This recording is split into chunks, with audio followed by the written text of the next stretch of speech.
Welcome to Mind Love, episode 95. Today's episode is all about moving through fear.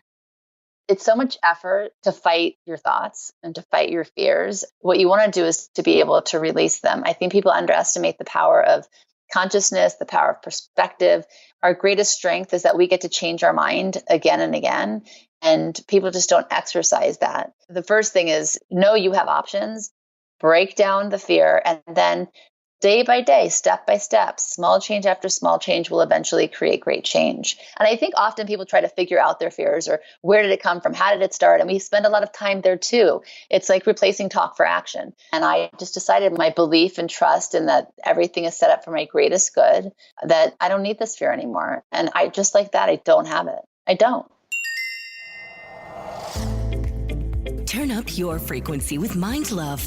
Bite-sized brain hacks for seekers, dreamers, and doers. It's time to give your mind a little love with your host, Melissa Monti.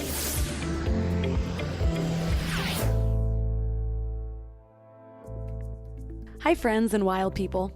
First off, if you haven't subscribed to the podcast yet, please hit the subscribe button. More subscribers means even better guests and tons more value. Plus, it helps me grow the show so more people can find it. And if you ask me, everyone could use a little more mind love. So remember a few weeks ago, back in episode 89, when we talked about self-worth and owning your shit? You all really loved that episode, by the way. It was definitely one of my top performing episodes in the last few months. So if you haven't heard it, go back and listen, episode 89. Well, we talked about how our self-worth has a huge hand in our lives because it plays into what we believe we're capable of, what we think we deserve, how we feel that we stack up compared to other people, and all of these things play a part in what risks we're willing to take. Well, there's something else that can really screw up our mojo when it comes to reaching our potential, and that is fear. Everyone has fear. And the way we experience fear determines if we go for our dreams and lead a life that we really love, or we stay stuck and unfulfilled, and we feel like we don't really have a purpose. Well, sometimes our fear can feel like it's out of our control because it's an emotional response to a perceived threat. So it can totally be a byproduct of our self-worth issues, but it goes even further than that because it can attach itself to really anything. So like if a clown freaked you out when you were 3, you might get heart palpitations at the circus when you're 30. Or if someone told you your art project sucked in first grade, you might have buried your ability to be creative as an adult. And one of the things we're most afraid of is the unknown, which means it can be really hard to take action on anything that we feel is uncertain, which really applies to everything that we haven't started yet. You see how fear can be a huge problem? It robs us of our potential. A lot of us try to overpower fear or find ways to deal with it, but we actually have the ability to get rid of fear altogether. We can tap into our fearlessness and reach our highest goals, and not just the ask for a raise type of goals. I'm talking those Elon Musk-sized goals, like building your dream home on Mars and stuff. I mean, if you're into that kind of thing, I really prefer a more tropical climate, but you got to think big, right? Our guest today is Monica Berg, author of Fear is Not an Option. She's had an incredible life story. 17 years ago, she gave birth to a boy with special needs, and in that moment was forced to face what a lot of parents think of as their biggest fear. And in doing that, she turned it into her greatest teacher. 3 key things we will learn today are why the unknown is often scarier than even the worst case scenario, how fear physically manifests and what to do about it, and how to shift your perspective and collect evidence for your own fearlessness. Before we dive in, I want to make sure you know about the Morning Mind Love. It's the easiest way to start each day with a little reminder about how magical you really are. I get messages from people every single day about how the Morning Mind Love is their favorite way to start the day, or that the message that just came through is exactly what they needed to hear. Just visit mindlove.com and sign up right there on the homepage. You'll get some amazing free gifts when you do. You'll get a free guided affirmation meditation to align your subconscious with your highest self, and you'll get a really cool booklet of power lists so you can start getting clear on what you want and what really makes you happy. And it's all completely free. Just go to mindlove.com to sign up. Or if you're out and about, just text the word morning to 33777. That's morning to 33777. And now let's welcome Monica Berg to the show. Thank you. It's great to be here. So today we're talking about this concept of fear. It's like, of course, fear it has its purpose at different times, but so many times the way that fear pops up in our lives is completely irrational, or it holds us back from our dreams or becoming what we could truly be. So where does this fear come from and why do we have it? Well, everybody has fear to some degree or another. And a lot of it's learned in our childhood. We look to our parents and to our mentors, to our elders to see how to respond to life situations and circumstances. And very often, difficulty is met with fear, first and foremost, unless you grew up in an exceptional environment. And then from that, as we get older, when we don't challenge ourselves, our fear based thoughts, and we allow them to control us or paralyze us or stop us from pursuing things that we desire, then fear grows and it becomes stronger and it feels like it has a hold over us. And that's why I was really inspired to write this book, because everybody can change that reality if they decide to. Because if not, you go through life and slowly, you wake up and you're like, how did I become this fear based person that's afraid to go after their dreams or their desires or even declare what they want because they're afraid of rejection, failure? And again, some of these things are part of our human nature and part of our DNA. But we can really take the reins and take the control and lead with our soul and with our mind. We can dictate what we want to respond to. So why was this topic important for you to tackle? What is your story leading up to this book? Well, I help a lot of people. I mentor people. And the theme that kept coming up was fear and also relationships, which is another book I have coming out. These were the two things that people really grappled with. And in my own life, as I started to break down the walls, like I said earlier, to really challenge fear-based thoughts, I realized that there's a formula here. Again, if I look back at my own childhood, the first encounter I had with fear was when my uncle, seemingly in my 7-year-old lens, became schizophrenic overnight. And I thought it was contagious. And nobody explained why he was one day completely erratic and terrifying. And even if they had, I think at that age, there's pre-genetic disposition. I don't think any explanation would have made me feel better in the moment. I think I still would have had the fear, but I walked around with that and carried it for years. And I write in my book, when I would go on long distance runs, I was a marathon runner, I would hold my breath if I ran by somebody who was mumbling to themselves or seemed crazy. So I still had this fear that was contagious. So that was the first fear. And then, you go through life and we all have things that happen to us, and you can choose to be a victim, can choose to make something from that situation. You can grow from it. You can transform from it. So then I developed anorexia. And again, fear, loneliness, that all set in. But I don't think that I really could have tackled this until I gave birth to my second son, who was born with Down syndrome. He was my second child, but also my second son. And I found out 3 or 4 hours after his birth that was his diagnosis. We didn't know at all. So I gave birth, and you have this idea that you're growing a typical healthy child inside your body. And then when he came out, I was met with such feelings of shame and crushing guilt and terrified. I mean, I was really scared. I didn't think I could raise a child that had special needs that I didn't understand. And again, it afflicted his mind. So that reminded me of the fear that I had all along with my uncle. What I understood through the process, because I am on a spiritual path and I've been studying Kabbalah since I was 17, I understood that that's not who I want to be and that I'm going to create a different environment.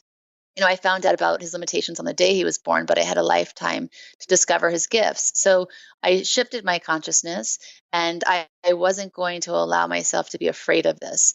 What I understood, what it all comes down to, you can name it schizophrenia or anorexia or having a child with special needs, but the fear that everybody has is the fear of the unknown. And that's why fear is universal. So we put it in different compartments, but basically we want to feel like we're in control. And that's the biggest illusion of all, because we can never control anything that happens in life. We can only control our response. What is it about the unknown that's so terrifying? Because I totally know what that's like. It's like you can tell me the worst case scenario is about to happen, and there's something about that still sucks, but it's a little bit calming because I can prepare for it. But even if I know that that's the only worst case scenario, somehow not knowing, which also includes the spectrum of the best case scenario happening, I still sink deeper than if I knew that the worst was happening. What is that about? Because we feel like we're at the the hands of the universe, that we have no say, no control in how our life will unfold, what we want, and something's going to be thrown upon us that we will not like, and then we're going to suffer. That is the movie. That's what goes in everybody's head. I don't want to be uncomfortable. I don't want to get a disease. I don't want all these things that I hear about. And again, our imaginations are very, very wild. And it goes into that kind of area as soon as we're in that, oh my God, what's going to happen? I don't know what's next. But if we take it, if we rewind it and we say, okay, we never, ever know what's going to happen, right? But again, if I were to ask you, is it more scary for some to fly in an airplane or to drive in a car? And we know statistically it's safer to fly, okay? But you don't get in a car and you're afraid. It's this unknown thing. We're flying in the sky. How is this plane working? It doesn't make sense to my logical mind how all this weight can actually fly through the sky and I'm not in control. And is the pilot drunk? I mean, our minds can create all kinds of scenarios. But if you realize that you're never in control anyway, and that you never know what's going to happen, then you can live life in the moment and you can be present. And when you're in that space, fear cannot coexist. It cannot. So when you were dealing with finding out about your son, how old is your son now, by the way? He is 17. So what was that like processing, which must have been a lot of fear and a lot of unknown, because there's a lot of fear going into being a parent anyways, but there's so much less information out there for a parent dealing with somebody with special needs.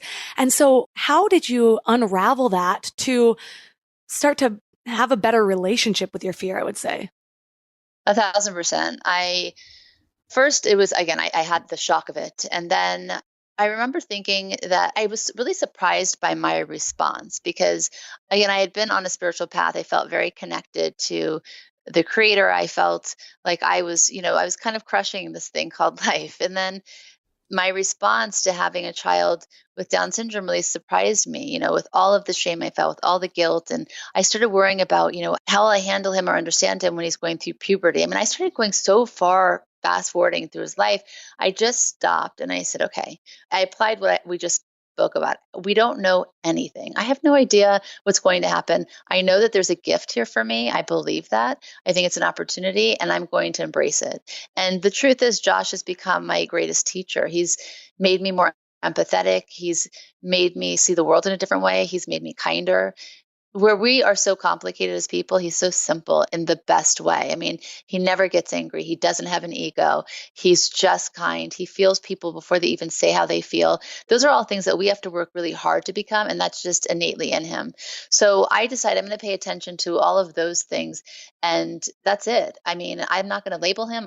He doesn't have, as far as I'm concerned, he's just my son. And in fact, we didn't tell our other kids his diagnosis until they kind of figured it out when they got a little bit older. When my oldest son was about 10 and I had a daughter, I have two daughters also, but I had one a year, her and Josh are a year apart. And they started to notice different things. And they said, well, how come Josh can't do X, Y, and Z? I said, everybody's different. I mean, he can play basketball better than you. And, you can run faster. I mean, I just don't believe in labels. So I think that it shifted my consciousness so completely.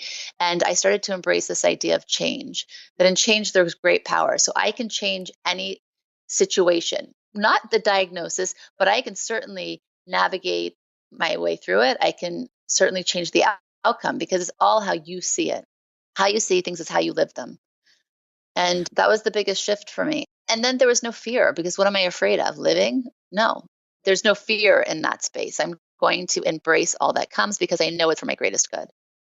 Right, because so often we do zoom out to why would you be thinking about 15 years in the future what you're going to do when all that we have right now is the next few moments and tomorrow even. And so a lot of times when we are able to shift from that, let me figure out what every problem's going to be over the next 20 years of my life and try to start solving them now, of course, we're going to feel overwhelmed. But if we bring it back down to, okay, I only need to solve what's right in front of me at this very moment, then it can oftentimes take away so much of that stress, even if there is still a little bit of fear there.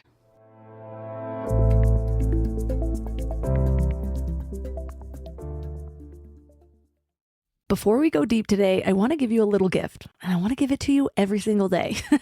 It's called the Morning Mind Love. I know how life can be. You're all fired up after an inspiring episode, and then a new day or a new challenge comes at you, and it's just hard to keep up that energy. Well, the Morning Mind Love is kind of like an oracle from your higher self to help you start each day with a positive focus.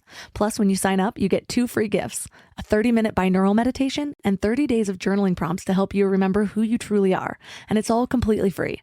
So join over 9,000 people and go to mindlove.com to sign up or text the word morning to 33777. You know what's crazy? After all these years of hosting Mind Love and talking to some of the world's leading experts, one of the biggest eye-openers for me has been just how much our gut affects, well, everything. When my gut feels good, my mind feels clearer, my intuition is stronger, and I just feel more balanced. And that's why I'm excited about Zoe, a science-backed nutrition company that is totally changing how we understand our gut health. They've created the most scientifically advanced at-home gut test and built the world's largest microbiome database. So when you get your results, you're not getting generic advice. You're getting insights about your body that other companies just don't have the data to provide. There's also just so much misleading health information out there. Food companies even pay influencers to promote ultra-processed foods as healthy. And that's why I love that Zoe relies purely on science. Real science. The randomized controlled trial showed that participants were 4 times as likely to report better sleep and more energy, all thanks to the info from the largest microbiome database on the planet. So go to Zoe.com and find out what Zoe membership could do for you. And because you listen to Mind Love, you can use the exclusive code MINDLOVE10 to get 10% off membership. As a Zoe member, you'll get an at-home test kit and personalized nutrition program to help you make smarter food choices that support your gut. That's Zoe.com. Use MindLove10 at checkout. Trust your gut. Trust Zoe.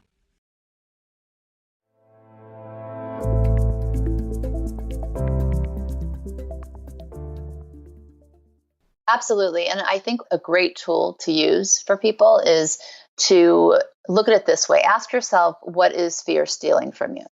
Because people don't really look at fear in this way. And if you think about this, when you leave your house for vacation or you leave for the day to go to work, you lock your doors, your windows, maybe you put your alarm on, right?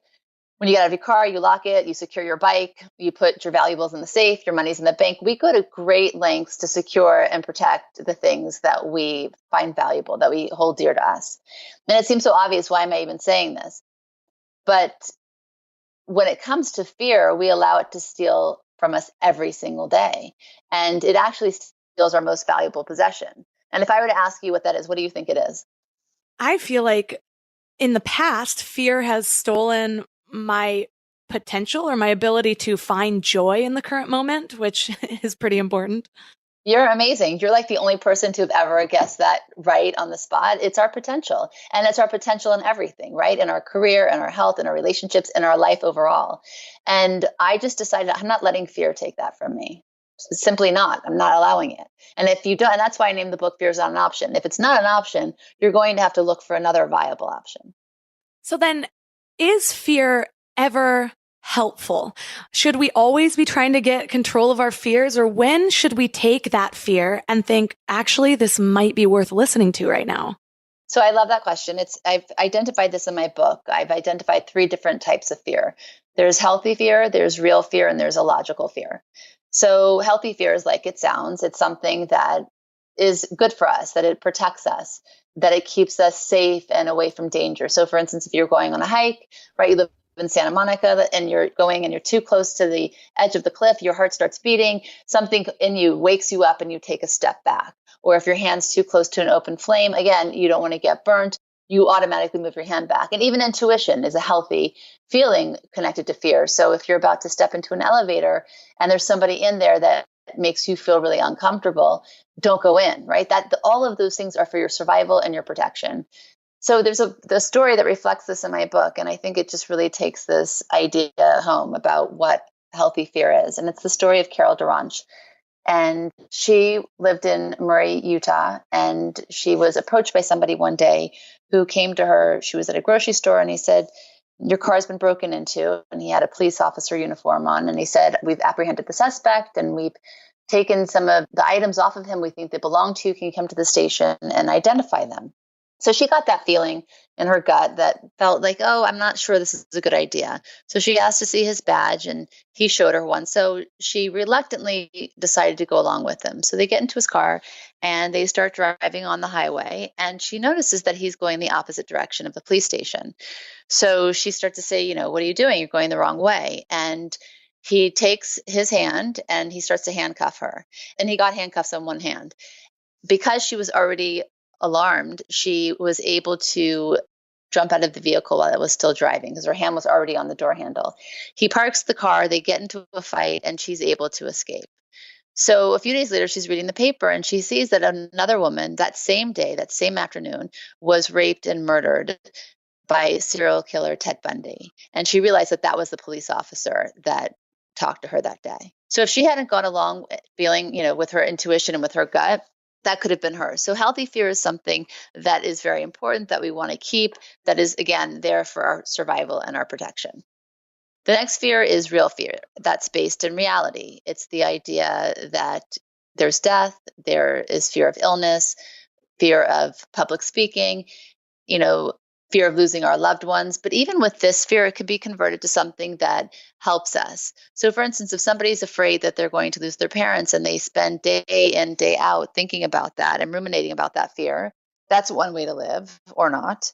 Or you could convert it and say, okay, I love them so much. I'm going to make sure that I tell them every day how much I love them. I'm going to appreciate them in the moment. I'm going to spend quality time together and make sure that when we are together, it's based on things that are important versus, arguing. And the same thing with the death. If we're afraid of disease or death, then instead of worrying about it, let's take steps to ensure that we live a healthier lifestyle, that we eat well, that we exercise, that we move our bodies. So far, following along? Yeah, so we basically take this real fear, figure out which parts we can't control around it and do our best to let that go, and then figure out what we can do or what actions we can take to mitigate that fear. The third one is illogical. And this is the one where we spend most of our time in.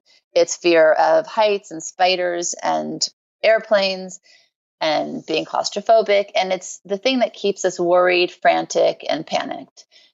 It's fear of rejection. It's all of the things that we allow to consume our mind and stops us from really living our dreams, from pursuing the things that we want. And instead, we just feed the. By the way, even though it's illogical, it feels real. It feels very scary, but it's not. And so I give tools and tips throughout the book to really eradicate this. And if you do, and then you convert the other two to help you, then basically you're living a fearless existence. Why do some people have fear and totally amplifies over time, even to the point of some people have, I forget the word for it, but where they have like a total fear of even leaving their house? And then some people on a lesser scale, but still a little bit more extreme, is having really strong panic attacks and anxiety attacks.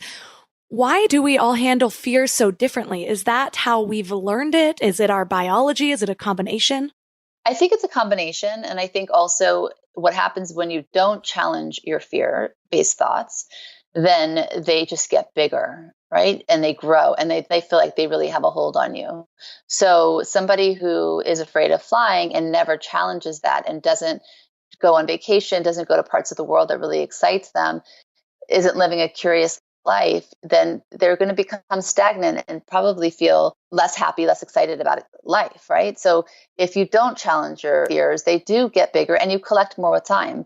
In fact, I remember after I had Josh and I got pregnant 3 months later with my daughter, which was, I think, the bravest thing I'd ever done because I was terrified about going through another pregnancy again and what would the outcome be. And the chances of having another child with Down syndrome after you've had one are much greater. But I thought, if I don't do this, maybe I'll never have another child. And that wasn't acceptable for me. But I remember I changed so significantly in many ways after I had Josh that I call that period before Josh and after Josh. And before Josh, I still am a junkie, but there was nothing like, I loved roller coasters and blood, and I would pull out my cousin's teeth. I mean, I was the calm one in the face of chaos. But after, my adrenal glands were completely shot, and I hadn't realized that what I used to love now terrified me. So a few years after my daughter was born, I thought it'd be great, 2-3 years to go to an amusement park and take the kids, and we were going to have this great day on roller coasters, just like fun, silly fun. And my husband doesn't love heights, but I convinced everybody it would be such a great thing to go on the roller coasters. So we get on the first one, and as we're inching up slowly, I'm realizing I'm not really enjoying this. And I'm starting to get uncomfortable. My heart starts to race. My palms are sweating, and I'm starting to panic, and I want to get off this ride. And there is this little mechanical bear on the left as you're going up, just before you're going to drop. And he's waving, and he's supposed to be adorable. And I'm thinking, this is the last happy thing I'll ever see before I die, you know? And I remember you're going so slowly at that point that there was a platform right next to this bear. And I thought, well, I can jump out now and get on the platform, and then I don't have to go on the ride. And then I caught the thought. I thought, oh my God, that's crazy thinking. And the thought scared me more than the roller coaster. Like, I'm not going to embarrass my family like this. They're going to arrest me. I'm going to end up on the news. I'll never live this down. So I stayed on the roller coaster, clearly. But what I did that day is that I forced myself to go on every roller coaster they had. And it's not because it was suddenly fun for me. It's just that I knew if I didn't do that, I would have left that day with a new fear, and it would have been a fear of roller coasters. So it's about allowing yourself to be a little uncomfortable, so to break it. You know, I mean, change is never going to happen without some discomfort. And that's really the approach. And I think that in terms of anxiety and panic attacks, it's when people really keep ignoring their soul's desire, and they become so uncomfortable that it's like this disconnect between body and spirit. I love that story because I could just picture, the click, click, click, click, click, click right before you go over the drop. So dramatic. But it's true though, because I think so much of our beliefs happen or evolve through the evidence that we collect by the choices that we make. So if we're not taking action to collect evidence for why we shouldn't have fear, then yes, that fear is just going to continue to grow. It's going to seem even more real because that's the only place that it exists, and we've never stopped to actually challenge it in the real world. It is interesting to me though. I was just talking on a recent episode about how I have always been an adrenaline junkie. I love roller coasters and things like that. And I even got certified in skydiving. But now it's funny because once I became certified, I've never had a desire to go again. And it's not really a fear, but it's almost like, do I need that kind of risk all the time? Also, somebody that I had actually known at the Paris skydiving center died because his parachute didn't open. And so there was this shift for me in, is this the risk that I really need? And I noticed that once I started really living my soul's purpose and doing something that felt meaningful, the less I needed those extreme experiences to feel more. Does that make sense? 1,000%.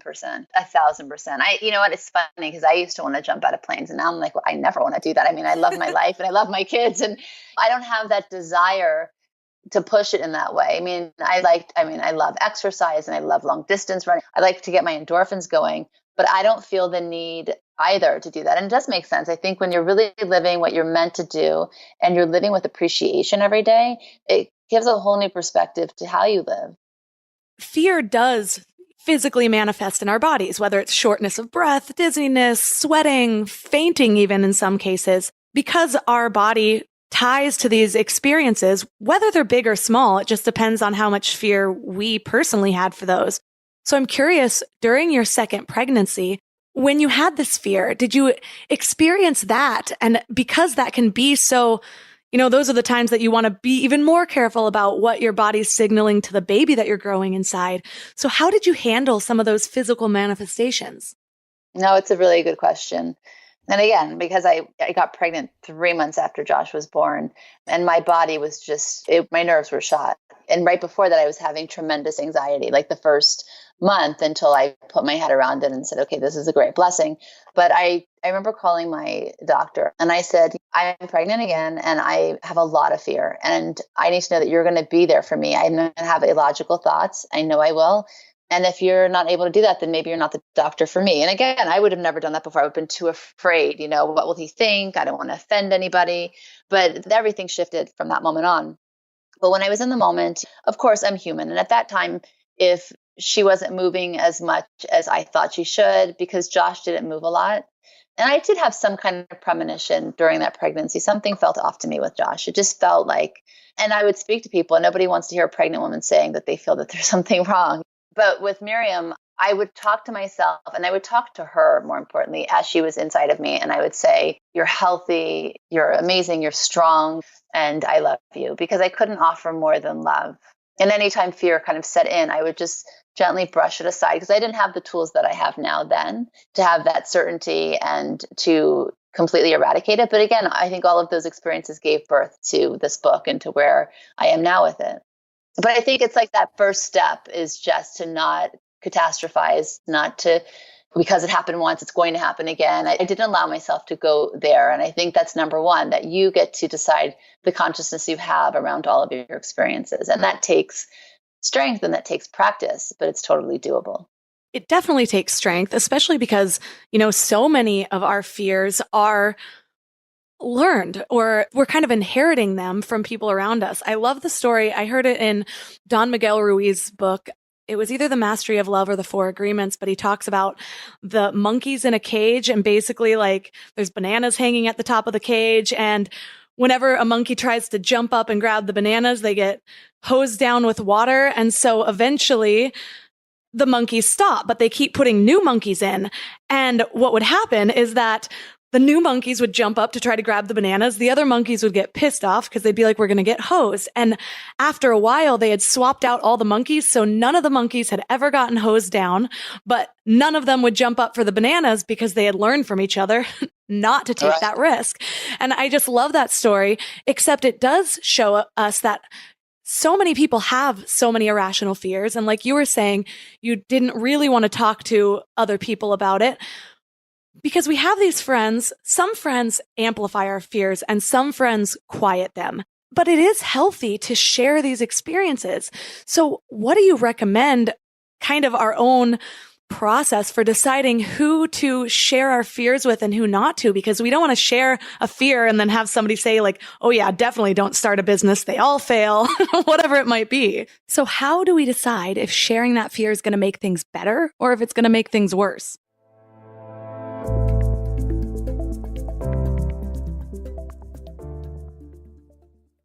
We're all searching for something better in life, right? Better habits, better mindset, better relationships. But when it comes to hiring, searching isn't always the best approach. Instead of searching, why not match? That's where Indeed comes in.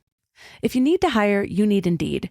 It's your go-to matching and hiring platform with over 350 million global monthly visitors.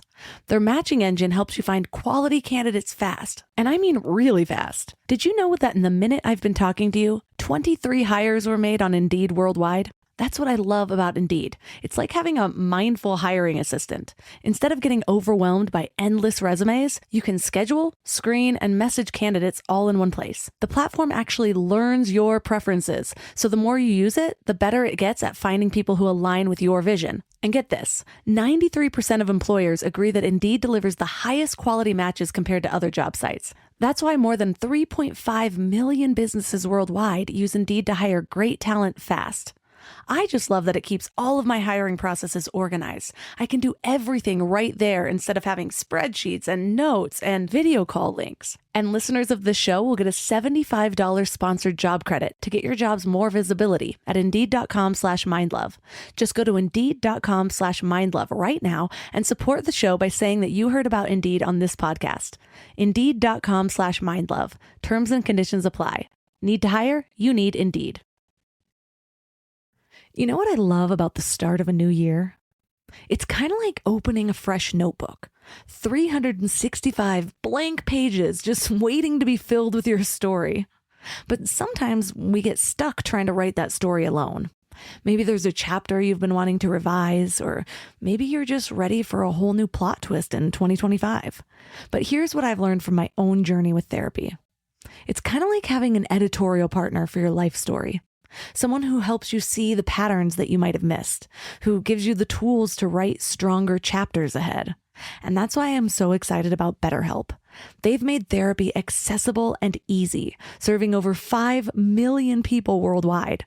With over 30,000 credentialed therapists, each with different specialties, you can find someone who really gets your unique story. But what I love is how flexible it is. Everything is online, and you can easily switch therapists anytime at no extra cost until you find the perfect fit. And it's not just for people that are dealing with major challenges. Therapy can help anyone become the best version of themselves. So write your story with BetterHelp. Visit betterhelp.com/mindlove today to get 10% off your first month. That's BetterHelp, HELP.com/mindlove.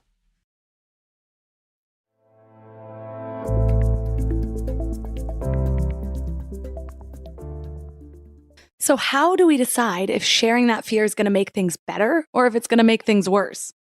You need to choose your environment. And I think that people don't take that seriously enough.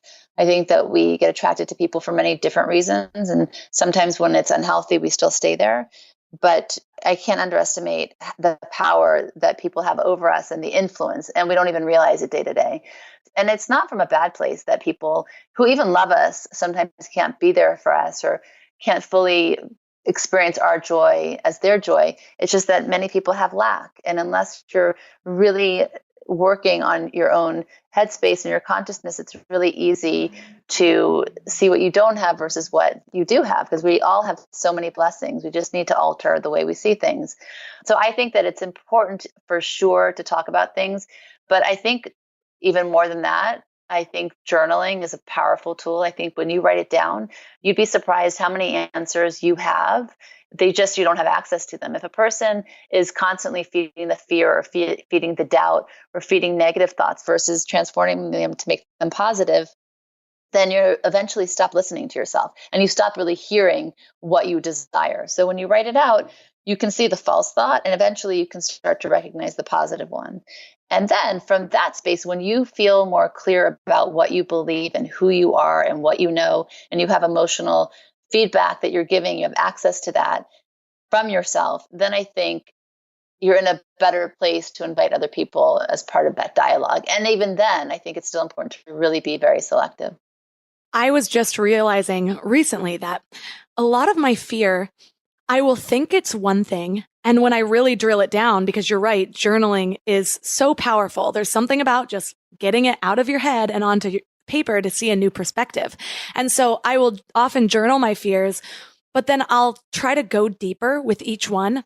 And so, for example, there have been times in my life where I was really financially strapped. And so my fear, when it's only in my head, I'm suddenly afraid of being homeless and not being able to pay for anything or whatever. But when you actually get it down on paper, it's like, wait, I have a pretty strong support system. Would I ever actually be homeless? No, it would be more of a shot to the ego because I'd have to ask my mom or my grandparents or my husband's family if we could go stay with them. What most of my fears have always come down to is the awkward conversation of asking for help or of letting somebody know something or of calling a bill collector or whatever it might be. And so it's just so interesting how a lot of times our fear we think is one thing, but if we drill it down, it's actually something completely different. Well, I just want to point out everything you described right now, what it comes down to is ego. And the ego doesn't like to ask for help. The ego doesn't like to feel humiliated or have to ask for things, right? I mean, so I think that if we look at it that way and say, okay, I know if somebody needed help, I'd want them to come to me and people love me and they don't judge me. And even if they do, there's no shame in asking for that. So I think that the interesting thing is if you identify what the real truth is behind the feeling, what's even underneath it, then all the answers are there. And then there's really no fear because you've broken it down. It's true. I was thinking about when I was starting Mind Love.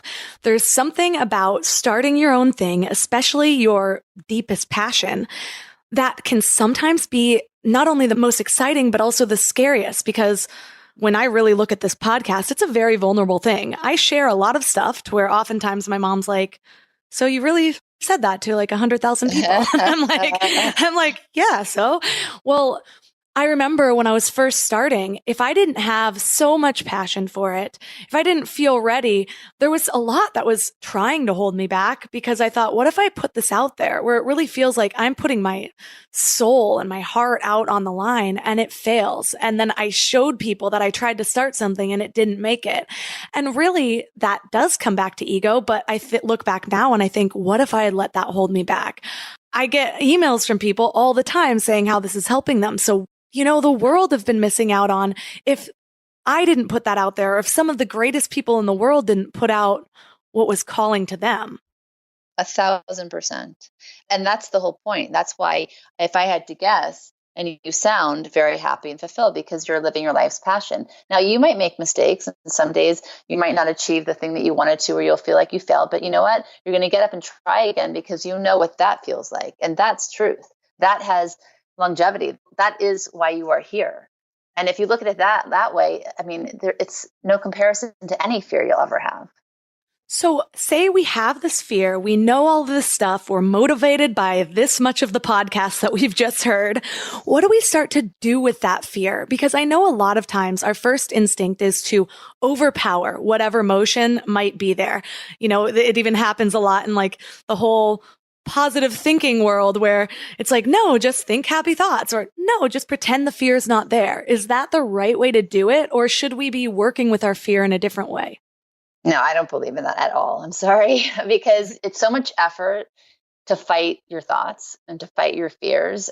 It's just as much effort. And I don't believe in that. I think that what you want to do is to be able to release them. I think people underestimate the power of consciousness, the power of perspective.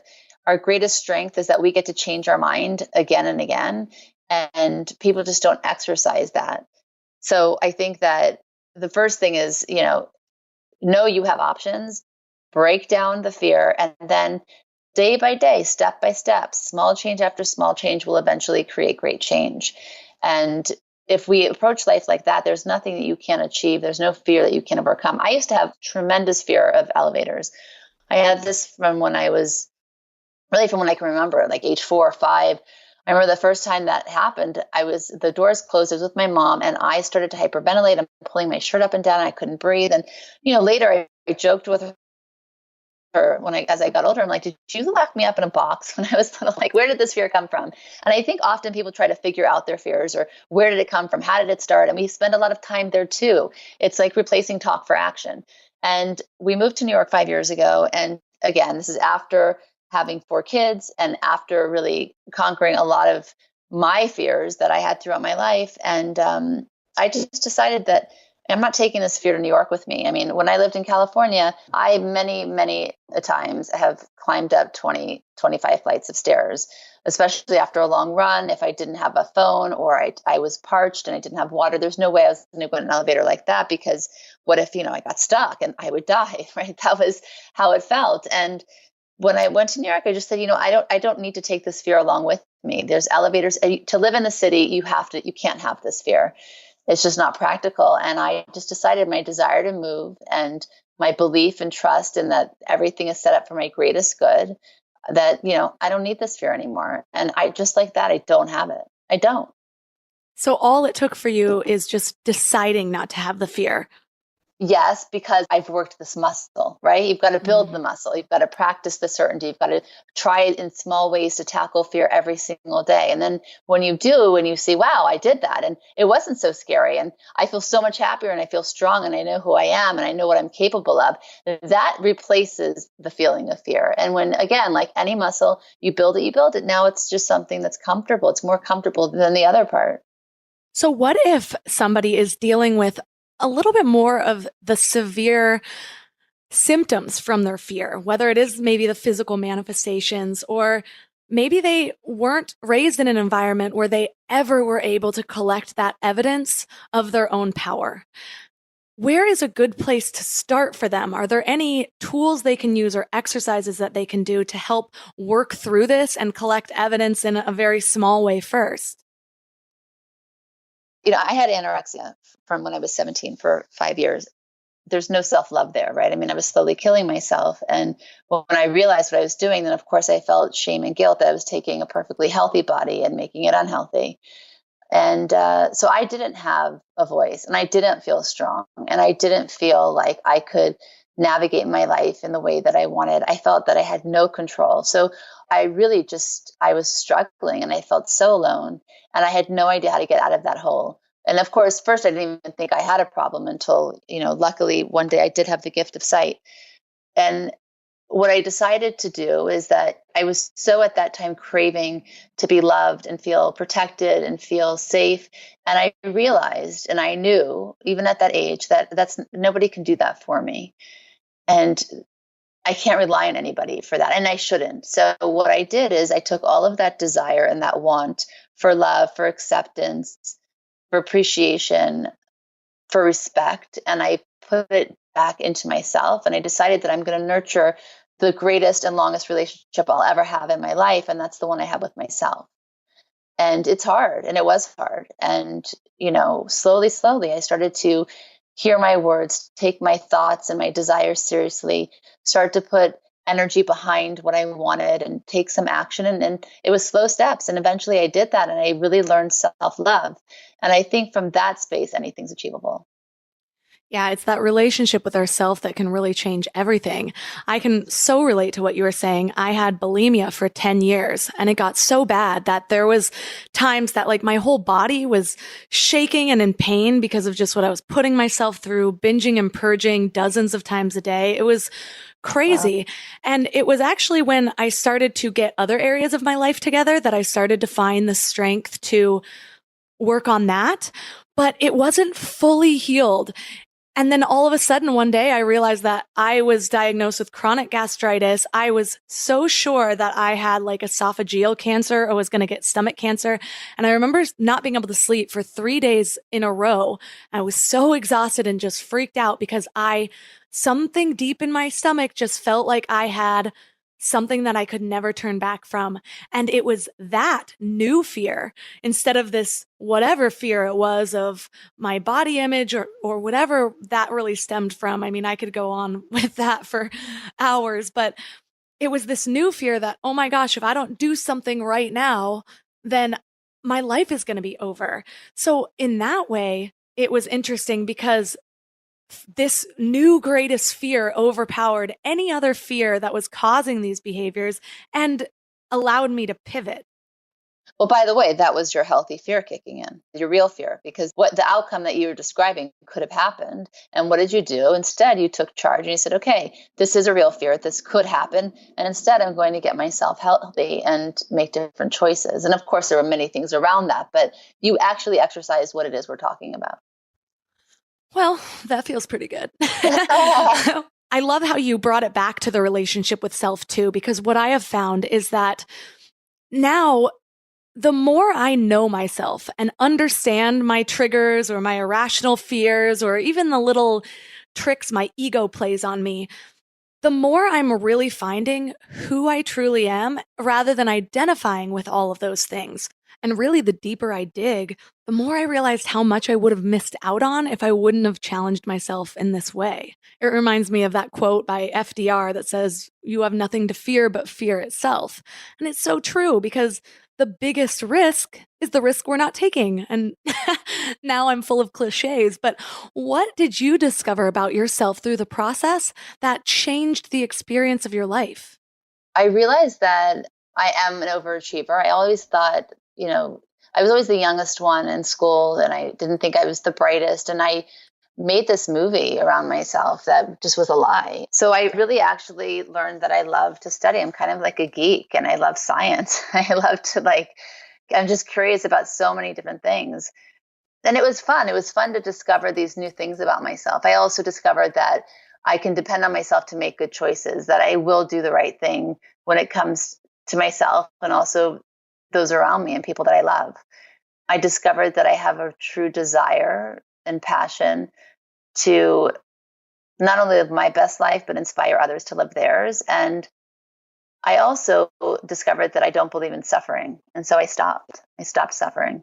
And that was really the transformation, and that anything that happened to me after that point, I said, okay, if I don't believe in suffering, then I need to find the silver lining here. What's the gift? What's the gem that's waiting for me to find in this package that seems like the opposite? It's so amazing what just a slight shift in perspective can do. It's like we're dealing with the exact same situation. The same situation is in front of us, but we can look at it as, oh my gosh, this is going to destroy me, or I'm never going to get out of this, or what else bad will this lead to that simple shift, but it's also so powerful of, well, what is in this for me? What do I have to learn? How much stronger will I be coming out of the other side? Just yesterday, my husband was stressed out. He does websites and he's working with this really big, awesome nonprofit, and they put out a push. And anyways, it was breaking the site because they needed more resources. Well, he was kind of freaking out, and I just kind of looked at him and I was like, I'm going to give you a pep talk. Right now, you are going through a growth challenge. You love to work out and get your body to the point that it's like fatiguing, because that's how you build your muscles. And the same exact thing is happening in this business or this personal or whatever challenge you're feeling. It's like once you get through this, you're going to be that much stronger of a person. You're working that fear muscle. I think that the challenge we can offer ourselves, that it can also be really fun when you live on those terms. You can make any experience fun. Like, for instance, if, one person missed their plane, they get upset and, oh my God, I had a meeting, I'm going to miss it, or I was supposed to be at a party, or whatever it is that you're rushing to go to. Or another person can say, okay, well, it wasn't meant to be, and I'm at the airport, so I'm going to make the best of it. There's a spa there, there's great restaurants, there's shopping now. Like, airports are awesome now. And I choose to take that approach everywhere, because it's just not worth even getting upset about. Talk about health. Stress is the number one thing that really affects us. So I just wanted to add that, because it can be fun also when you challenge yourself this way. I love that. It's like, I look at it as like looking for little Easter eggs in whatever experience that you're thrown in. And so it's like, really, if you do get stuck there and you're like, well, guess I'm supposed to be here for some reason, and now my goal is to figure out why, it not only makes you deal with that whole experience differently, but for me, it almost pushes me to step outside my comfort zone. Like, I'll talk to more people. I'll do more things that I wouldn't have otherwise done, just because I'm thrown into this experience. And have fun. Have fun. Life is not supposed to be so hard and heavy and painful. It's not. Well, thank you so much for letting us into your life and your experiences so we can learn from those, because so often what we think is our greatest fear ends up being the greatest gift we've ever been given, as long as we are willing to face that. So for the listeners out there who are inspired by your story and want to learn more about you, where are the best places to connect with you online? Monica Berg 74. That's my Instagram, and my blog is rethinklife.today. And my book, Fear is Not an Option, can be purchased on Amazon. All of the links in this episode are at mindlove.com/095. I want you to take a moment today and think, what is a big dream that I have? The kind that you're just not sure if it's even possible. Or maybe you're afraid of failing or embarrassing yourself. Now I want you to write out the worst case scenario. Tim Ferriss calls this fear setting. You actually think about the worst thing that can happen, and then you take each fear and either challenge it or figure out a solution. So if your fear is going broke starting this new business and somehow ending up homeless, ask yourself, is that what would really happen? Or is there someone I know who'd let me crash on their couch? Or do I have a backup plan for another way to make money in case this doesn't go very well? A lot of times our fears are bigger in our heads than they are in reality. So the idea is to shift your perspective. Start working those problem-solving muscles and collect evidence for your success. And then share them with me. Reach out on Instagram at mindlovemelissa. I have been sending voice memos to people who share the podcast or send me a message all week long, and it's been super fun getting to know you guys on a more personal level. So I want to hear from you. Go to Instagram right now and follow mindlovemelissa. And if you know anyone that could really use this episode, that person that has a big dream that they're just afraid to make a move on, or they're stuck in a job they don't like because they think the risk is too big, share this episode or take a screenshot and share it on social media. And don't forget to tag Mind Love Melissa and Mind Love Podcasts. And of course, subscribe and leave a review for the show. Thanks for giving your mind a little love today, and I'll see you next week. Thanks for tuning into Your Higher Frequency with Mind Love. Head to mindlove.com for a free gift.